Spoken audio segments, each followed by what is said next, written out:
we don't care who you wanna ship. We're gonna read your fic and we're gonna give it shipwrecked. Ooh, ooh, ooh, shipwrecked. Welcome to Shipwrecks, the show where we bring to life the internet's best and worst fan fiction. We are your hosts, Cris, Ryan, and Taneene, and this week we're going to be talking about Infinity War. So we're warning you now. Spoilers. I'm serious. I do not want to fucking hear it from our 12 listeners that we spoiled something. I was going to say 2, and then I remembered we have maybe 12. Okay, we 2. at least have fucking 2 of you. We have several very interested bots. That's right. Yeah. And an occasional friend who accidentally hears us through our mumbling when we try to... When people ask us, they're like, oh, you guys do a podcast? What's it about? And we're like, stuff. And they're like, what's it called? And we're like... We at least have one friend who listens to this. Shout out to Kate. If you're listening, thanks for your loyal support. If you've stopped listening, then... Fuck you. Oh, no, if you stop listening because of spoilers, good job, because that's what the warning was for. Yeah. Don't spoil. I mean, if you're listening to this podcast, lots of things in your life have already been spoiled. So just thinking that you can waltz into a fan fiction podcast and not expect Harry Potter has been spoiled from you now. Yeah, that's not a thing that you get to not have in your life. All right, so we've all seen the Avengers Infinity War, the latest in the Marvel... Avengers 3. Yeah. Avengers 3, yes. I think I missed an Avenger. It was 2. We had this talk. You guys missed Age of Ultron? No, I saw it. I saw the first Avenger, and I think I did not see the second Avenger. Okay, you need to stop calling it the first Avenger. It's really funny. Like, which Avenger did you see? Captain America is called Captain America, the first Avenger, I think, or something. So I don't know. I saw the one where asshole for our singular listener. No, it's really funny. But yeah, no. You missed the Age of Ultron, which is okay because Joss Whedon is a pathetic. I saw the one where the space aliens come from the sky and attack New York. One. Yeah. Okay, so that was May 4th, 2012. What the fuck? No, what? It couldn't have been 2012. That's not 2012.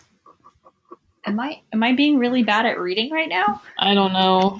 Honestly, I don't even know I'm looking at the IMAX poster that I received when I went to go see it for a midnight showing of my birthday. So you have seen, correct me if I'm wrong, you have seen every movie in the Marvel Cinematic Universe. Yeah, I think so. I'm pretty sure I have. I would say yes. Edward Norton one?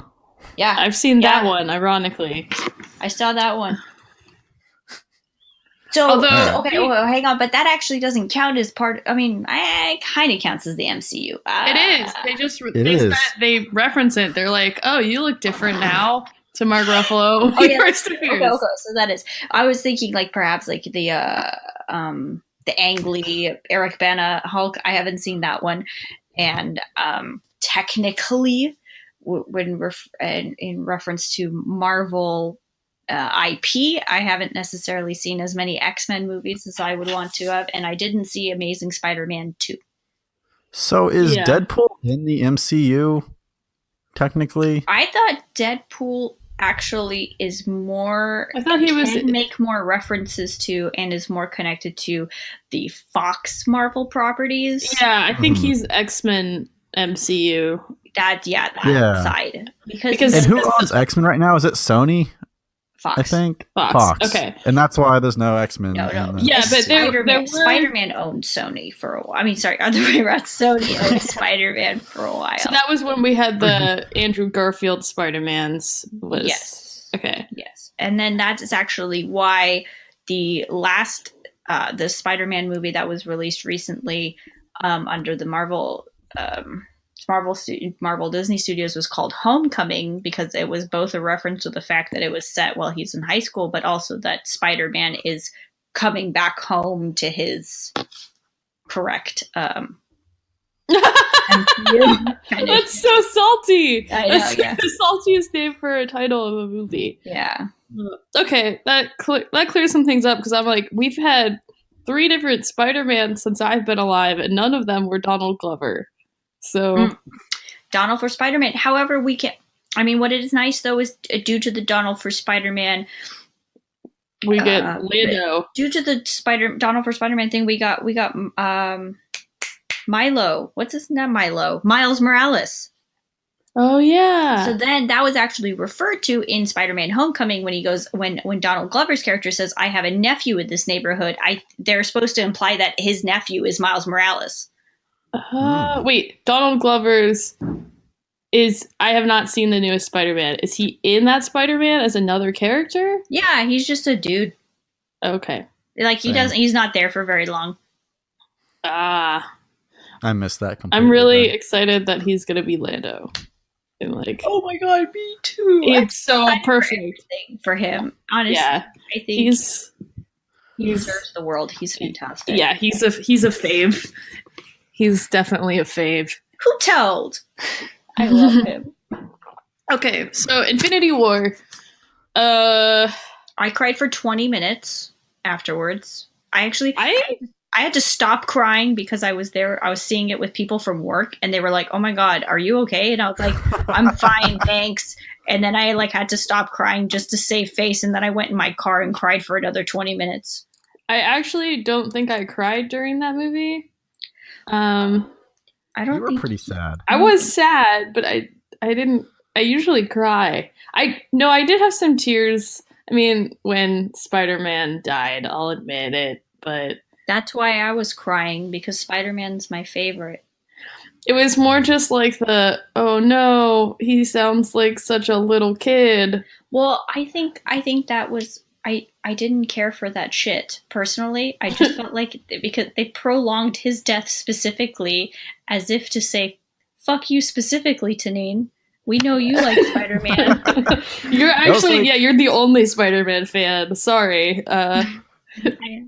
Like, I know movies got to do movie things, but I didn't like how they had different death timings for every person who died. Yeah. Like some people got a more dramatic death. Nick Fury's death was 20 minutes long. Yeah, but Black Panther... Hey, Steve! Yeah, I feel like for the characters that they are, like Bucky and Black Panther, the death just kind of blinked, and that was a little messed up. I mean... And Peter Quill? Yeah, and we see Vision die twice. For funsies. Just for funsies, and then okay, Scarlet Witch, I mean, whatever. But, dude, when they introduced them together, I was like, no, this is like that whole Hulk, Black Widow thing, but for some reason, 20 minutes in, I was like, I can see that. They're okay. It's more just they're both just kind of awkward nerds. I felt like, I was like, I get it. They don't necessarily feel like they belong anywhere, and Vision isn't necessarily connected to anyone due to the fact that he's a cyborg man. And then she's not really connected to anyone because her brother's dead. Her brother died, and she was experimented on. I mean, they're technically supposed to be Magneto's kids. That's what I was saying. I told this to Ryan yesterday. It's I'm just confused about why they're in these movies when they were supposed to be his kids and they lived with him on the island. At least in the comics I read, that was the storyline. And I didn't think Scarlet Witch was as powerful as they made her out to be in this movie. No, she's actually technically, I read somewhere that she's technically the strongest. She's the strongest being in that Marvel universe. No. Captain Marvel is supposed to be. Captain Marvel's supposed to be stronger than Scarlet Witch? Yeah, I'm pretty sure. But, that makes sense. Or how do you guys feel about Brie Larson? I don't know. I need to look up what Brie Larson's actually in, because the name is familiar to me. She's Scott Pilgrim X. She's the quirky girl that Abed goes on a date with. No, yeah. Well, I think she's the coat girl. Envy Adams and she's Scott Pilgrim. In Scott Pilgrim, and she's in 21 Jump Street. She's in Room. Oh yeah, sorry. Yeah, Room, not The Room, just Room. Just Room. She's got a I'm just really looking at sweet her. face. Like she seems like the kind of person that like wants to share recipes about like, you know, like a brie apple crust thing that she like found on like Pinterest or something, and is like, come over and we'll make it sometime or something. I think my biggest problem is I'm going to keep thinking of her as Supergirl because the character names are almost exactly the same. Supergirl and Captain Marvel do sound exactly alike. Well, no, they're human names. It's Supergirl's Kara Danvers and she's Carol Danvers. What?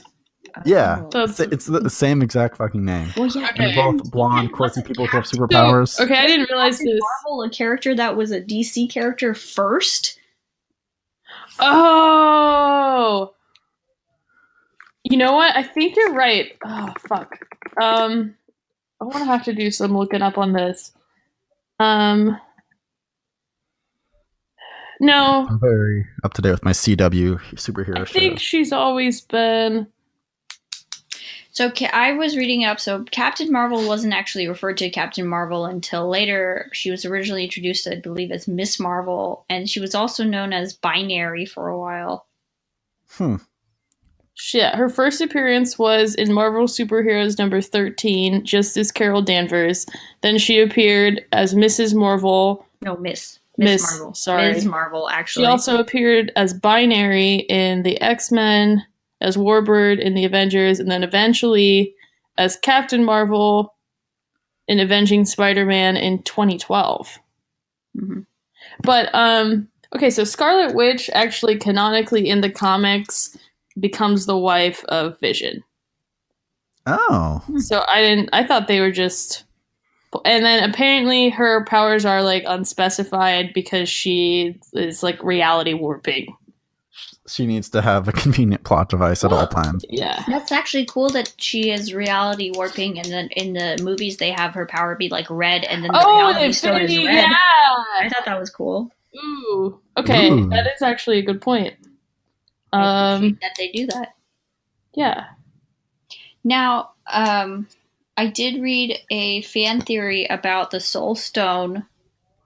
And which one was that again to be? The yellow one. So when Thanos tosses Gamora over the cliff. Okay. Yeah. Do you want me to share it with you guys? Is that okay? Yeah. Go for Okay, it. so the fan theory that I read recently was that they like, what's her name? Gamora is like, she like created the Soul Stone, like it's her soul, so she's not actually dead, and so she's and everyone who like disappeared has been like sucked into this like soul world that she's like created or something, and so that's how they're going to get everyone back. Okay. So they're technically not going back on their word of like everyone's death is final, but they're also like they didn't actually die. That's like their loophole. Is it going to be like the last season of Lost then? So it's not just using the time stone? I'm confused. I feel like if they use the time stone, it's going to be exactly like that Jake Gyllenhaal Prince of Persia movie. It was so easily resolved. I felt like he comes in, he goes, "Hey man, I'm a white American boy with a British accent, aka Persian. That Ben Kingsley dude, equally not Persian, is a load of shit." And everyone's like, "Is he though?" And he's like, "Yeah, watch this." And then he just like whoops back time and he's like, "Fuck this guy." And then the movie ends. I missed that one. Oh, that was it. That was a play-by-play of that film. I think I tried playing one of the games and I got bored. I live that game every single day. Prince of Persia? It's you. So why is Red Skull just chilling out with the Soul Stone?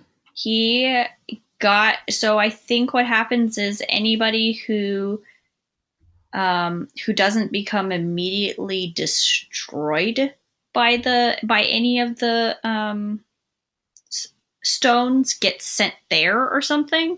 So like technically it would have been better if do you remember the Collector's helper Karina from Guardians of the Galaxy? Remember Karina? Yes. People have elbows, don't they? Mm-hmm.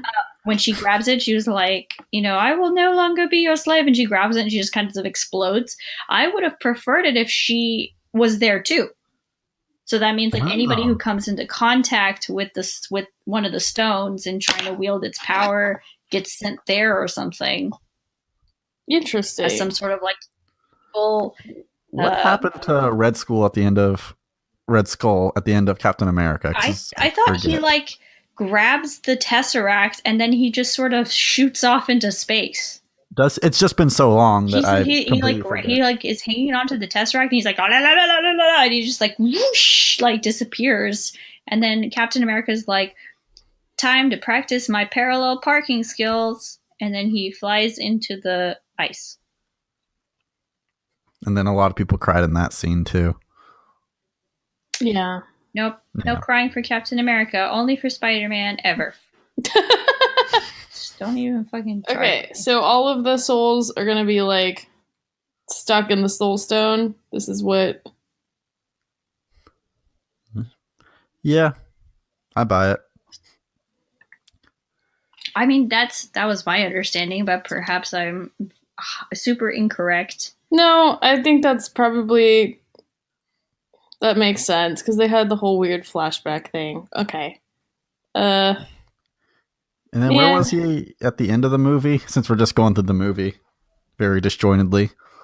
I wasn't sure. Was he in the soul dimension? Yeah, where was he chilling out? See, that's where that fan theory comes into play of like Gamora owning the soul stone kind of thing. Is that he was in that dimension. Not the cloudy one. I mean, like at the very end of the movie.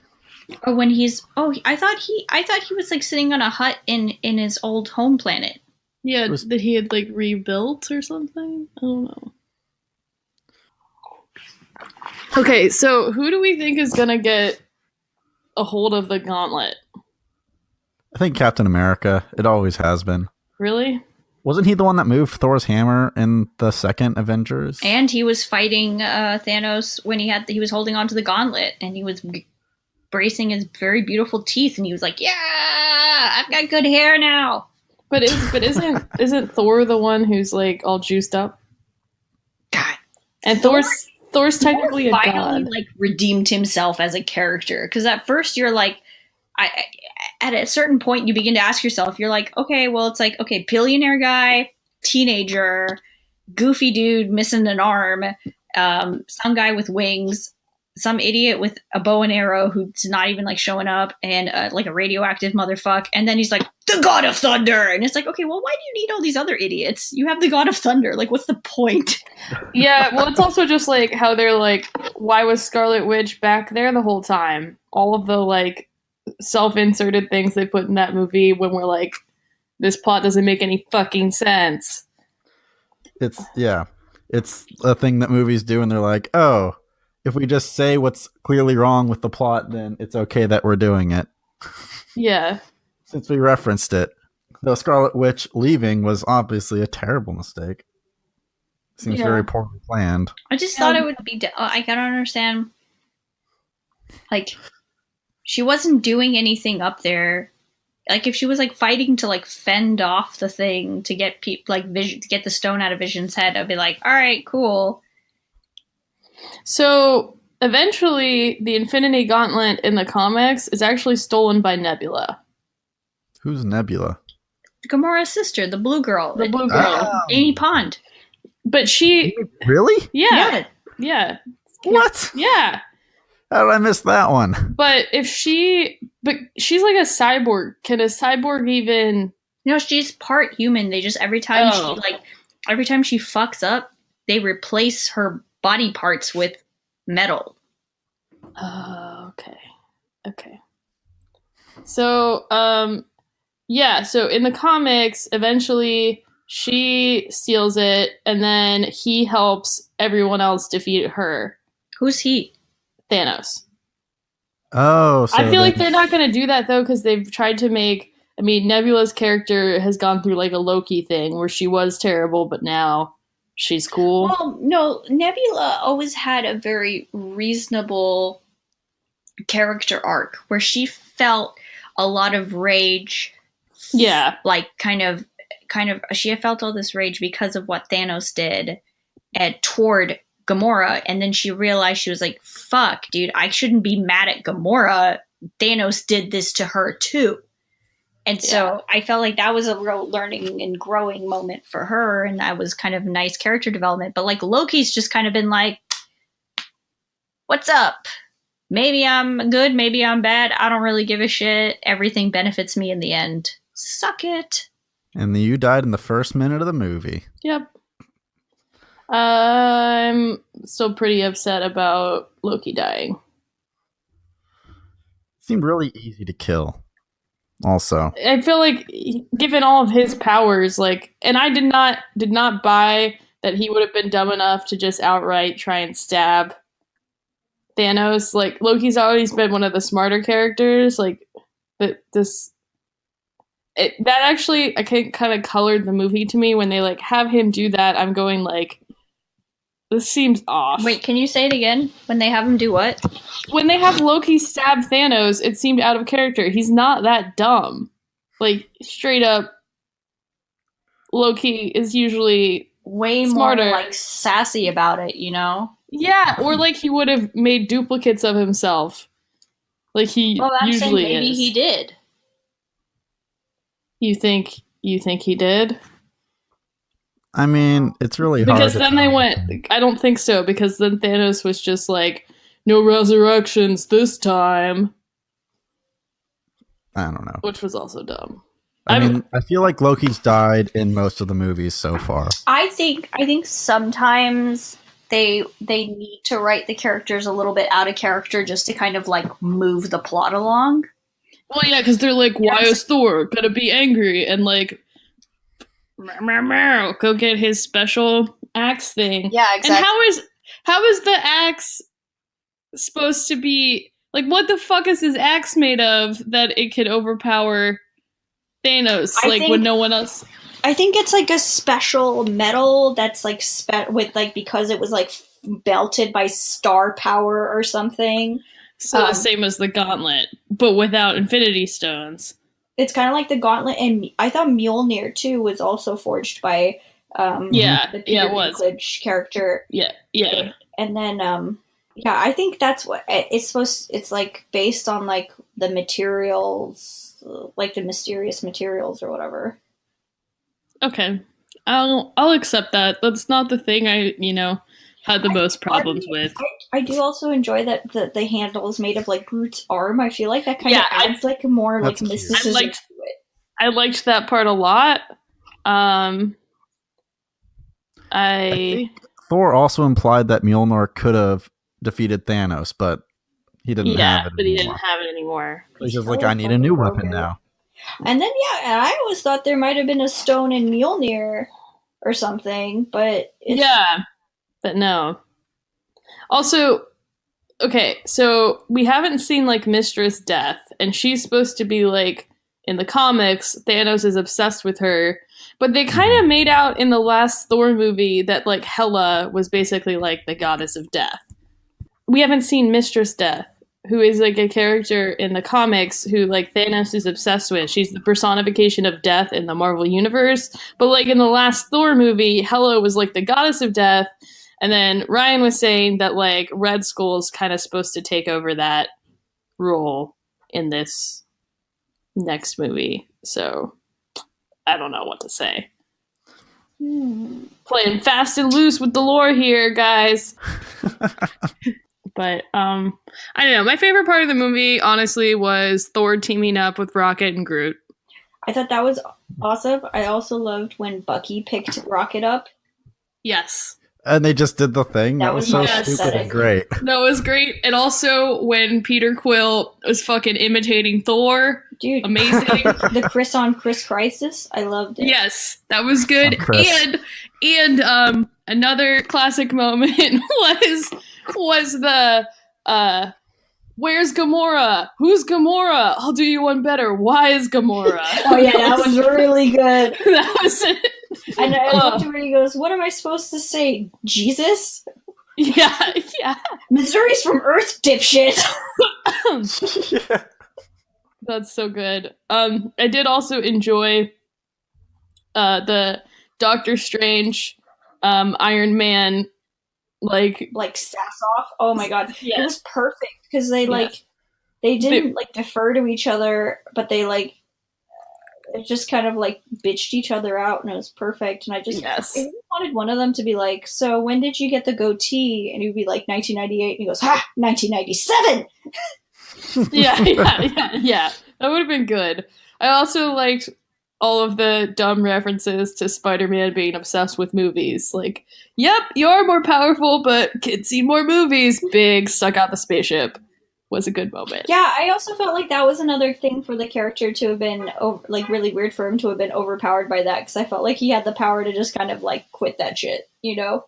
Yeah, for sure. I was like, meh, it's okay. He can get sucked out of a hole. Well, I think that character is just supposed to be like a sorcerer alien. Yeah, Squidward. Yes. Squidward. Squidward is like, I have had enough of SpongeBob's bullshit. I'm gonna go team up with this guy. I'm like, Rocket? Oh, poor Rocket. I know! All of the Guardians are fucking dead. Yeah, that was not cool. As someone who specifically, every time there's a movie with the Guardians in it, I go see it 4 times in theaters. Yeah, they're my favorite, and that's when I was like, well, there's a 3rd Guardian signed up, so of course all these people are coming back.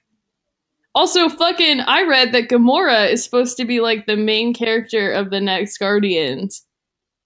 Cool, because she's the best. Yeah, so, like, but she, like, actually died. Like, she had scare quotes. Well, yeah. She had, like, a death scene that was not, but I guess if everyone is gonna come back. I feel like you can't kill half the cast and have them all be permanent. No, you can't. But... They just introduced so many, like, one-off movies that they're not just gonna end. Yeah, they're like, haha, did you like Black Panther? Watch him disappear. Fuck you! Yeah.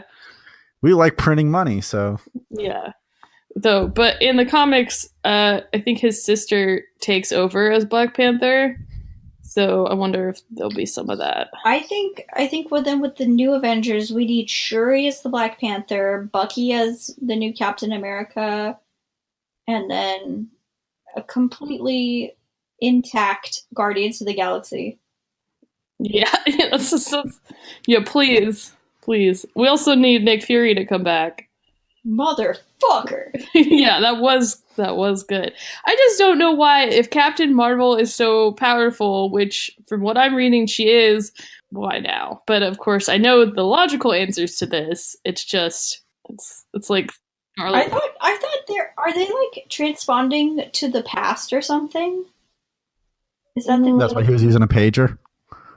What I read was she might be on an alien planet because her powers were because she was like experimented and implanted with some alien powers or some shit. I thought she was like half Kree or something. She was like kind of like I think the Kree gave her powers.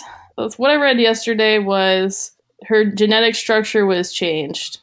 I don't know. I mean, they're gonna but then the Captain Marvel that comes out is gonna be a prequel, and there's rumors that we might find out how Nick Fury lost his eye. Yeah, I thought the prequel was set in the 90s. Yeah, it's supposed to be set in the 90s, yeah. Yeah, is it going to be like Superman 2? And she's just going to fly around the Earth a bunch of times? In her first time to save Lois Lane? Superman 2? I haven't seen a lot of the... It's one of the ones from the 80s. And that's how he does it. Like, Lois Lane dies, and then he flies around the Earth backwards to reverse the rotation of the Earth. Yes! And then he saves her. It's really good. Yeah, and then like Flash can do that too, I guess. But those are both DC. I don't know. I wish I could see like a hierarchy of who is supposed to be what level of powerful, because this movie left me mostly confused about that. Okay. So I'm just gonna say movie talk done for now. Well, until we read fics and get brought up more things. Yeah, I think I should start with mine, because it's actually a review of the movie that I found on fanfiction.net.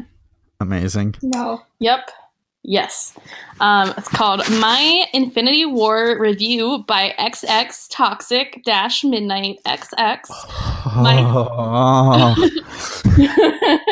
My thoughts and drabbles after watching Infinity War. Caution, spoilers within. Please read and review. Let me know if you agree or disagree. Here are my thoughts after Infinity War. Spoilers ahead, read at your own risk.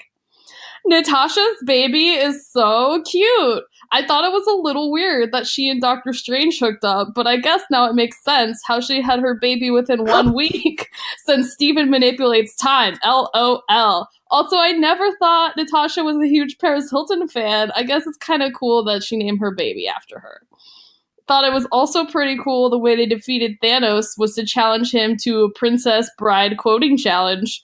He couldn't pronounce Inigo Montoya because of his lisp, so he lost, and then he burst into flames. How awesome was that? One more question they never really answered. Why is Drax's skin all of a sudden yellow? And why does he suddenly like to wear turtleneck shirts? I wasn't a fan of that. Though they made up for it with a nice long kiss scene between him and Scarlet Witch. Did not see that one coming. Speaking of which, LOL, Pietro, he was so cool. Glad he wasn't really dead. His long flowy hair, so cool as it flowed in the wind when he ran. Thought Scarlet Witch didn't acknowledge him though. What the heck? Hug your brother, kid.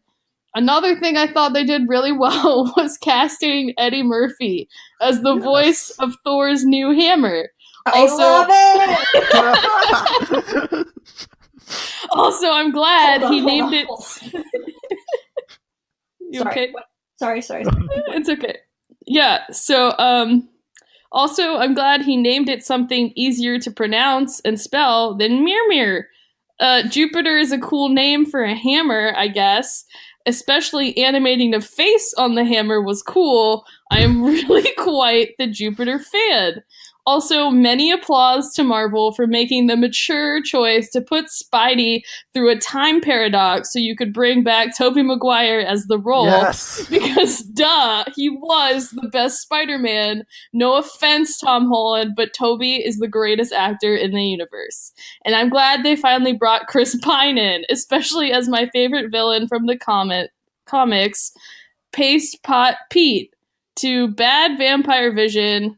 Killed him so quickly, though. Vampire Vision? Yikes. Oh, no. Another thing I really liked about Infinity War was when Eric Selvig brought himself a bag of potato chips. It was kind of a slow scene, but it was a necessary pause from all of the chaos. It was funny because he couldn't pick between barbecue and sour cream and onion.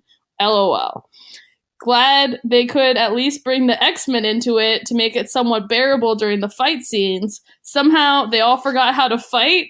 Like, this is slightly accurate. Like, dude, good thing. Oh my god. Speaking of, have you guys read that New Yorker review of this movie? No. Okay.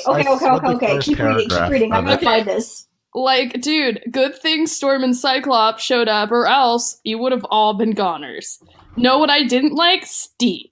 Like, he would not shut up about his beard. At all. Why? Like, even when they had the funeral for Mantis, he just kept talking about his beard. When did he lose his respect? Bruce coming out as gay was a little weird. I just had thought he was straight because of all of that Betsy Ross and Natasha shit, but I guess he loves Pietro now. Tony Stark was too nice.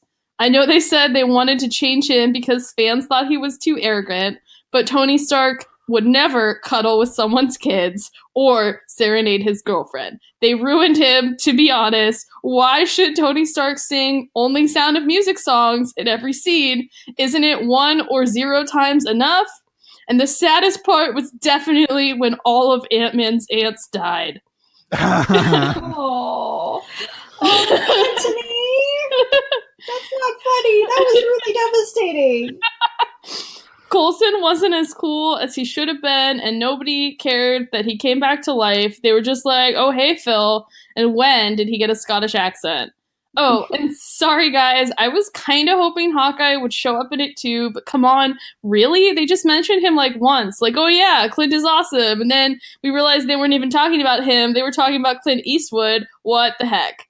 Overall, it was a pretty good film. Not like fabulous or anything, but pretty good. Not as good as Suicide Squad, but oh well.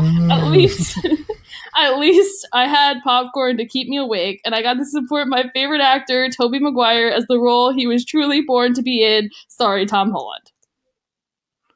Amazing. So yeah, was very accurate review of the movie. Sorry that we spoiled so much. Can I actually read you guys this real, actual, for real review right now? Please read because the for real nothing review. Is funnier than this review.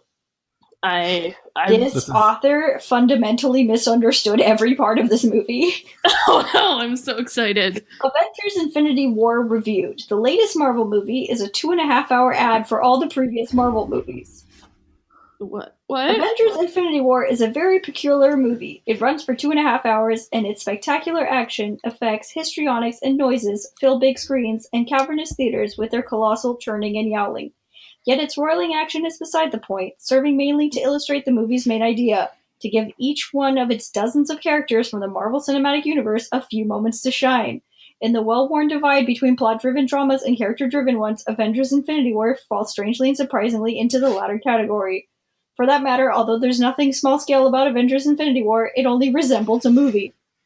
It comes off not even as a single drama, as a self-contained and internally structured narrative, but rather as a big-screen, 2.5-hour variant on a single episode in a television series. Avengers Infinity War would make little sense in the absence of its pack of predecessors. Its characters aren't introduced, they just show up, and their behavior is entirely defined by the template set for them in other movies. Did he...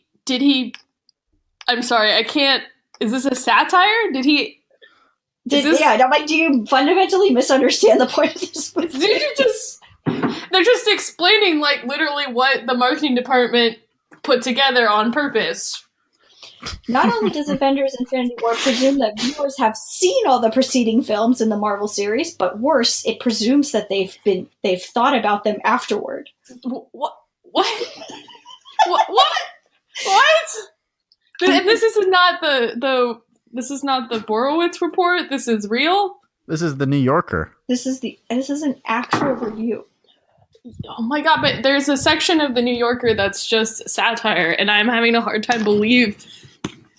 Oh my god! Okay. For those who haven't, there's always streaming. Avengers Infinity War may be the first movie that functions as a full-length ad for the binge watching of a virtual series, whose episodes, having been released one by one in theaters over the course of many years, are now simultaneously and instantly available to be streamed. The insubstantiality of the film isn't due to the infinite yet flimsy malleability of CGI gimmickry, but instead to the dispersion of its drama throughout the many cinematic installations set in the Marvel Cinematic Universe. The significance of nearly every scene is outsourced to one of the previous movies in the series. What's more, Avengers Infinity War seems built to be seen and re-seen. The directors, the brothers Anthony and Joe Russo, pack the film's transformations and effects into vertiginous camera plunges and surges and vertiginous, I would say. Camera plunges and surges and swish pans, winks and asides, a realm of sheer visual complexity waiting to be parsed in detail on repeating viewings. If the Russos didn't offer a substantial quality of imagination to fill out the mental space of the movie's running time, or, for that matter, of any one of its scenes or shots, they at least offer generous, even a profuse quantity of it. The movie. I'm not sure what this guy is smoking. He's like, wow, there were a lot of shots in this film. This guy writes about movies for a living, and I'm just not sure he's ever seen one. Right? The movie, written by Christopher Marcus and Stephen McFeely, is built around a straightforward and classic MacGuffin. There are 6 small and gem-like stones at large in the universe. The stones of space, reality, power, soul, mind, and time. Each one endows its bearer with one particular power, but whoever collects all 6, as if they came in boxes of breakfast cereal, gets total, unprecedented, presumably irresistible control of the universe. A villain named Thanos, Josh Brolin, endowed with a leathery face and a bulbous, striated chin, wants them. The heroic Marvel sphere unites to prevent him from getting them. Thanos' plot is explicitly, enthusiastically genocidal. Of his own murderous efforts to make trillions cease to exist, he offers the Nazi-like assertion that the hardest choices require the strongest wills, and the movie resounds and rumbles throughout with a megalomaniacal energy that plays like Arena Wagner. It comes complete with hardcore light shows, absurd heroic gestures amplified by visual and sonic clamor, the medievalism of weaponry forged by dwarf Master Smith, Peter Dinklage, and enough varieties of Liebestod's to fill the Mets' whole season. Yet there's a huge mistake in Avengers Infinity Wars. It's music. Alan Silvestri's score is entirely blaringly functional, if not memorable, but with its symphony orchestra battalion of wind, strings, and kettle drums, it's in the wrong genre altogether. What the movie calls out for, what it suggests to start, is the electrified fury of throwback heavy metal, metal. The overlords of production didn't see fit to commission this kind of music suggests dismayingly that they possess no desire to distract from the thudding and thrashing that the Russos depict on screen. So I am convinced that this person has to be joking. I can't... Nonetheless, with dozens of characters popping in and out of the action, and the storyline absurdly extended to create enough little slots for each character to get a one-line aria written in the universal language of snippy screenwriterese, the actors hardly seem like they're there at all. They're only given celebrity cameos. None of the dramatic threads has any psychological impact, with one exception, the ongoing struggle of Bruce Banner, Mark Ruffalo, to bring out his inner Hulk.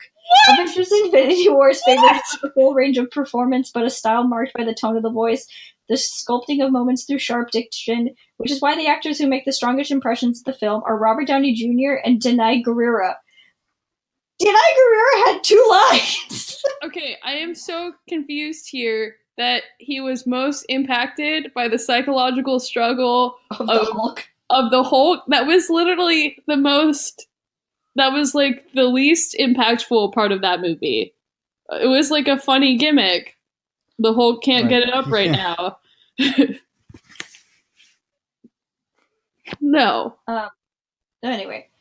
Also, the character of Wanda Maximoff has been written large, and Elizabeth Olsen makes something distinctive of the role. With her low-key, nearly neutral manner, she offers a virtual mumblecore, off-the-street authenticity among the gloss of more polished movie stars. No. But then there's that ending. The movie feels like a 2-hour-long setup for a single sprint of conflicts that offer unexpected reversals. T'Challa, as he promised at the end of Black Panther, makes good on his plan to open Wakanda to the world, and when the other heroes are in need of allies to defeat Thanos, he invites them in. At first, the ingenuity of Wakandan technology and strategy prevails, but when things go haywire there, as they do elsewhere in the universe, Thanos wreaks havoc and leaves a trail of misery in his wake, and the most powerful impression left by the movie overall is its sense of bewilderment and betrayal, of mightily mournful and unreconciled desolation that feels inescapably like an elusively emotional transcription of the current American political landscape. Even the title suggests a comment on the current state of American foreign policy. Yeah. No. What the... Excuse me? Nope.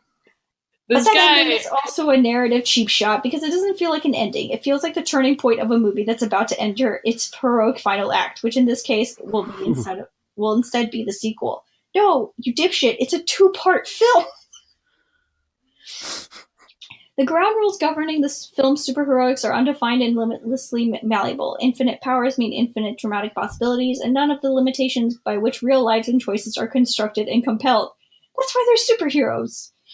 That's why, for all the colossal CGI kinetics and pyrotechnics of the movie's massive battles and thudding fights, the stakes seem so low. Even the surprising deaths of beloved characters, for all their momentary power to disturb, feel cheap because the powers of superheroism, and by the reversibility of time thanks to the Time Stone, make no result seem conclusive, no death seem final. The redemptive... that part is true.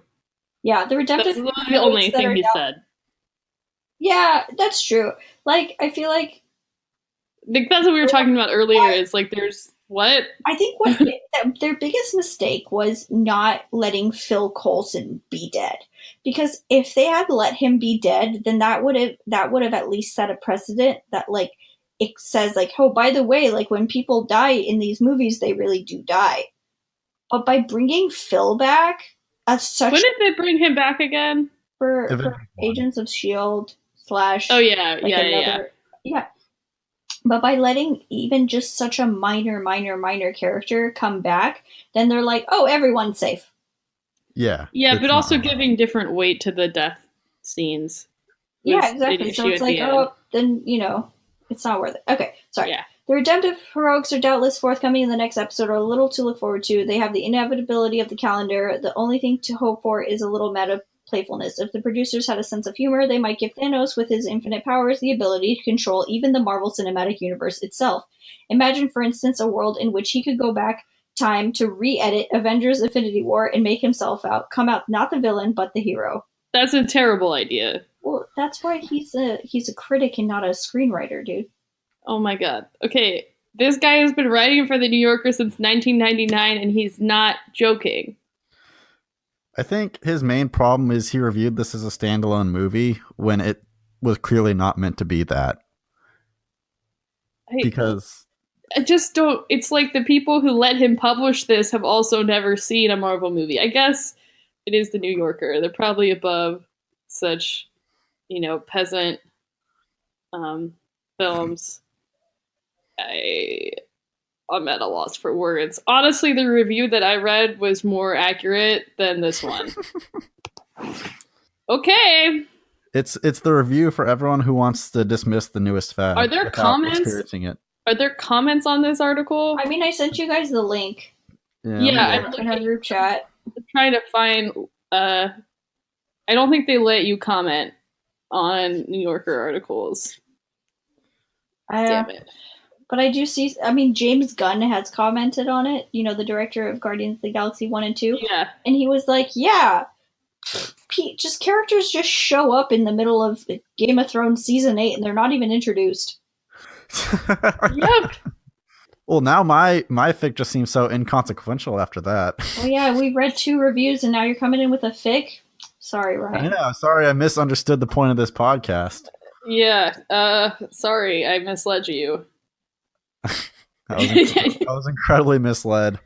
I just have a stupid Groot fic, and honestly, a stupid Groot fic is what I need after hearing that review. Mm-hmm.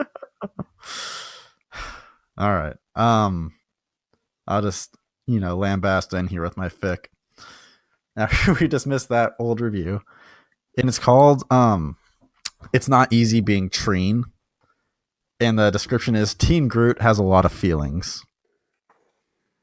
All right. Oh boy. I have a lot of feelings too. Oh boy. And it is an angst family fic. If this whole fic is not just "I am Groot" repeated in various levels of italices, then like that Garfield fic that we read? Yes. All right. And you can stay here so you get rid of that attitude. Groot stretches out his limbs and slams the door in Peter's face. I am Groot, he mocks. Sitting down hard on his bed, he pulls out his game console and starts slamming the buttons. Peter doesn't know a thing about him. None of them do. Not even Rocket. They don't know how infuriating everything is, how embarrassing it is to be seen with all these adults who don't have any idea what they're doing, how silly they make him look and feel. Groot huffs. The other Guardians are so old they probably don't even remember what it was like being a teenager. Much less a tree. And sure, they understand him when he talks, but so few people speak Groot that he's always relying on the translations. He just feels so misunderstood. Whoop, whoop. I am Groot, he yells, throwing his game on the floor. This always happens. Groot stands up and stomps across the room, cutting through leaves and vines on the way. He slides down the wall until he sits with his knees to his chest. Groot, he screams, fists slamming into the floor. His hands snap off with the force. Why can't the others understand how much he feels? How hard his life is? It's no fair that they're finding happiness with each other when he's stuck with the short end of the stick. Short end of the stick, get it? Okay. Groot regrows his hands and balls them into fists again. He rests them on his knees. I am Groot. All he wants is for someone to see him for who he is, to accept him. Groot digs his palms into his eyes. After a moment, he stretches out his hands and grabs his game. He stares at the black screen. This had been Peter's once. It was hard for him to imagine Peter ever doing anything fun. All he ever did with anymore was yell at Groot over nothing. But still, Groot looks at the door and sighs. Peter was lame, sure. Always referencing things on Earth no one understands, always dancing for no reason. But he'd been there for Groot ever since they formed the Guardians. He'd risked his life from so many times, had helped raise him back from a twig, gave him his first game. The others, too. They've always had his back, even when they were mean to him. They protected him when he couldn't protect himself. Rocket, Drax, Gamora, even Mantis. They all supported him. That doesn't make them less weird, Groot thinks. Groot starts up his game again, feeling more at ease than before. The other Guardians may not understand him, he thinks, but they sure have accepted him. The end. That was heartwarming. Just a very angsty teenage Groot fic. It was really... Yeah, it was like I love Groot.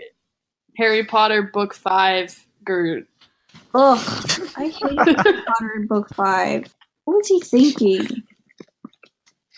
I don't know. He was just really mad. Had a lot of testosterone pumping through his 15-year-old body. Still amazing that Groot is still Vin Diesel. Yeah, it's Vin Diesel. Like how is that a thing? And Bradley Cooper. But well, anyway. Bradley Cooper as Rocket is just amazing. Closing thoughts on Infinity War. 10 out of 10 up until my son died, and then 0 out of 10 not about that shit.